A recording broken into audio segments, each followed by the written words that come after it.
Okay, AP Chem.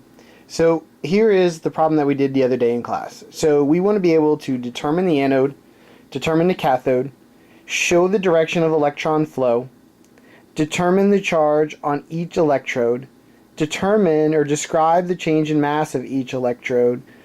If the salt bridge was composed of NaNO3, calculate the migration of ions to each of the two beakers, and while we're at it, we'll determine the E cell for the galvanic cell.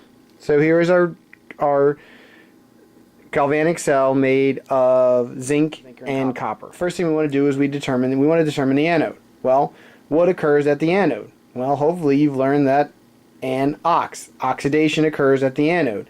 So the zinc solid goes to Zn2 plus 2 electrons. That's oxidation. So in this case, the zinc electrode is actually contributing zinc ions to the solution.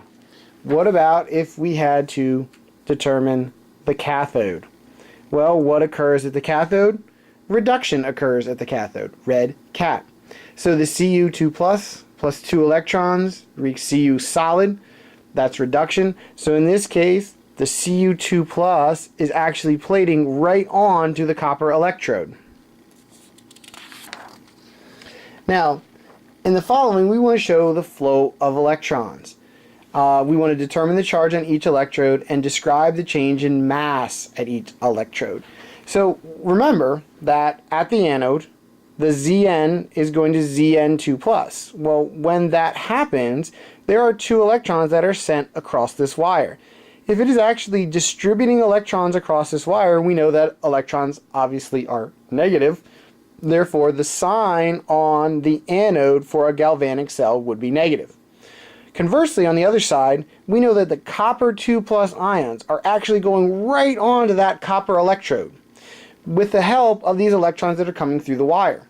That is our reduction reaction, and therefore that is positive, and the mass of the copper electrode is actually increasing as this reaction occurs. Now, the good old salt bridge. Why is the salt bridge there? Well, what happens is that we need to keep the solution electrically neutral. So remember, we are constantly pumping from the anode, we are pumping these zinc 2 plus ions into solution. Well, we need something to counterbalance that.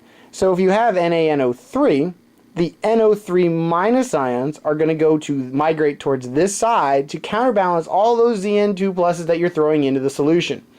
On the other hand, you're actually robbing the solution of copper or cupric ions. To account for all those lost positive ions, the sodium will actually migrate towards the reduction side or the reduction beaker.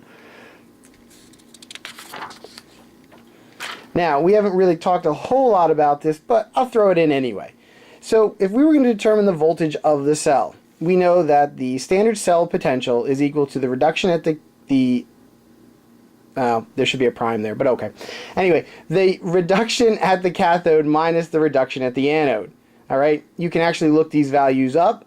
It's negative 0.34 volts minus a negative 0.76 volts, so that's actually negative 0.34 volts plus 0.67 volts, and that would be the E cell would actually be equal to 1.10 volts. And that is a quick review of everything that we have done.